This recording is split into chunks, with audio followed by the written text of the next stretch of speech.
নমস্কার সবাইকে, আশা করি সবাই খুব ভালো আছো। আমার রান্না চ্যানেলে তোমাদের সকলকে জানাই স্বাগত।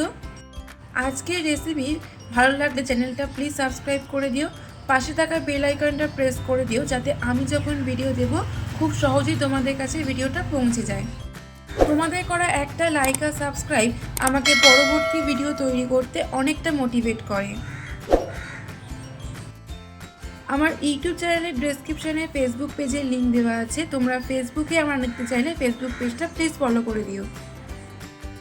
তোমরা কি রোজকার সেই একঘেয়ে ডিমের কারি বা ভাজা বেগুন খেয়ে বিরক্ত? তাহলে আজকের রেসিপিটি তোমাদের জন্য। অনেক সময় বাড়িতে তেমন কোনো সবজি বা মাছ মাংস না থাকলেও শুধু ডিম আর বেগুন দিয়ে খুব সহজে বানিয়ে ফেলা যায় এই অসাধারণ পদটি। দেখতে যেমন লোভনীয়, খেতেও তেমনি সুস্বাদু। গরম ভাত, রুটি বা পরোটার সাথে এই রেসিপিটা জমে যাবে। রান্নাটি যেমন চটজলদি তৈরি হয় তেমনি এর স্বাদ এতটাই অসাধারণ যে বাড়ির ছোট থেকে বড় সবারই খুব পছন্দ হবে। ভিডিওতে আমি কিছু টিপস শেয়ার করেছি, তাই ভিডিওটা স্কিপ না করে অবশ্যই শেষ অবধি দেখার অনুরোধ রইল। চলো তাহলে দেরি না করে শুরু করা যাক ডিম আর বেগুনের অসম্ভব টেস্টি একটা রেসিপি। রেসিপিটা বানানোর জন্য আমি এখানে দুটো মিডিয়াম সাইজের বেগুন, একটা মিডিয়াম সাইজের টমেটো কেটে ধুয়ে জল ঝরিয়ে রেখেছি।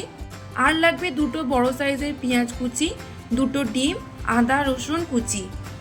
পেঁয়াজ খুব মিহি করে কুচোবে না, ঠিক এইভাবে পেঁয়াজগুলো কেটে নেবে। প্রথমে কড়াইতে পরিমাণ মতো সর্ষের তেল দেব। তেল গরম হয়ে গেলে তার মধ্যে দেব দুটো ডিম, স্বাদ মতো নুন। ডিমটা খুব বেশি ঝুড়ো ঝুড়ো করে ভাজবো না, একটু বড় বড় করে ভুজির মতো ডিমটা ভেজে নেব। ডিম ভাজা হয়ে গেলে একটা প্লেটে তুলে নেব। কড়াইতে আবারও পরিমাণ মতো সর্ষের তেল দেব। তেল গরম হয়ে গেলে এর মধ্যে দেব কেটে ধুয়ে জল ঝরিয়ে রাখা বেগুন, সামান্য হলুদ গুঁড়ো দেব। বেগুনটা একটু বড় বড় করে ডুমো ডুমো করে কেটে নিয়েছি। মিডিয়াম টু হাই ফ্লেমে বেগুন ভালো করে ভেজে নেব। 2 থেকে 3 মিনিট বেগুন ভাজার পর বেগুনে যখন এই রকম লালচে রং আসবে তখন এর মধ্যে দেব স্বাদ মতো নুন।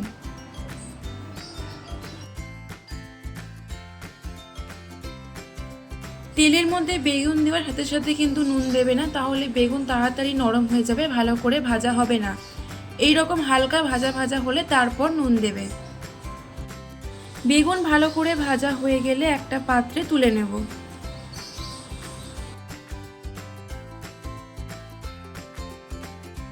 ওই কড়াইতে আবারও কিছুটা পরিমাণ তেল দিয়ে তেল গরম হয়ে গেলে তার মধ্যে দেব কেটে ধুয়ে জল ঝরিয়ে রাখা টমেটো। টমেটোটা মিডিয়াম টু হাই ফ্লেমে 3 থেকে 4 মিনিট ভালো করে ভাজতে হবে।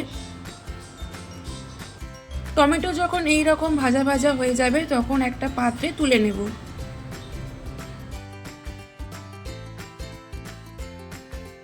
কড়াইতে আবারও পরিমাণ মতো সর্ষের তেল দেব।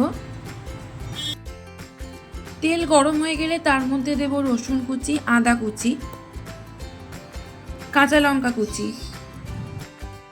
মিডিয়াম ফ্লেমে কিছুক্ষণ নাড়াচাড়া করার পর এর মধ্যে দেব পেঁয়াজ কুচি।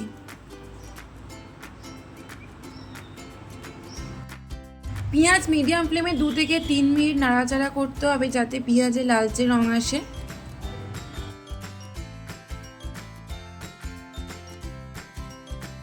পেঁয়াজ হালকা ভাজা ভাজা হয়ে গেলে তার মধ্যে দেব স্বাদ মতো নুন, সামান্য হলুদ গুঁড়ো, জিরে গুঁড়ো, কাশ্মীরি রেড চিলি পাউডার। সব কিছু দিয়ে পেঁয়াজের সাথে মশলা ভালো করে কষিয়ে নিতে হবে। মিডিয়াম ফ্লেমে 2 থেকে 3 মিনিট পেঁয়াজের সাথে মশলা কষানো হয়ে গেলে এর মধ্যে দেব পরিমাণ মতো জল। যেহেতু এটা মাখা মাখা হবে তাই খুব বেশি পরিমাণ জল দেওয়ার দরকার নেই। মিডিয়াম ফ্লেমে কিছুক্ষণ ফুটতে দেব। সামান্য চিনি দেব, চিনি দিলে রান্নার স্বাদে খুব সুন্দর ব্যালেন্স হয়। তারপর এর মধ্যে দেব ভেজে রাখা বেগুন আর টমেটো। সব কিছু খুব ভালো করে মিশিয়ে নেব।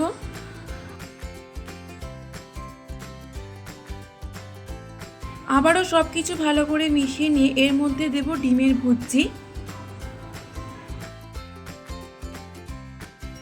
সব শেষে উপর থেকে গরম মশলা ছড়িয়ে ভালো করে মিশিয়ে কিছুক্ষণ স্ট্যান্ডিং টাইমে রেখে নামিয়ে নিলেই রেডি ডিম আর বেগুন দিয়ে তৈরি অসম্ভব টেস্টি একটা রেসিপি। তোমরা বাড়িতে অবশ্যই রেসিপিটা একবার ভাত, রুটি বা পরোটার সাথে ট্রাই করো। আশা করি রেসিপিটা তোমাদের ভালো লেগেছে। আমাকে কমেন্ট বক্সে লিখে জানিও তোমাদের কেমন লাগলো। যারা আমার চ্যানেলটা সাবস্ক্রাইব করে আমার পাশে হতে অসংখ্য ধন্যবাদ, আর যারা এখনও সাবস্ক্রাইব করেন তাদের সাবস্ক্রাইব করার অনুরোধ রইল। আবার দেখা হবে নতুন একটা রেসিপি। ততক্ষণ সবাই ভালো থেকো, সুস্থ থেকো আর সবাইকে ভালো রেখো।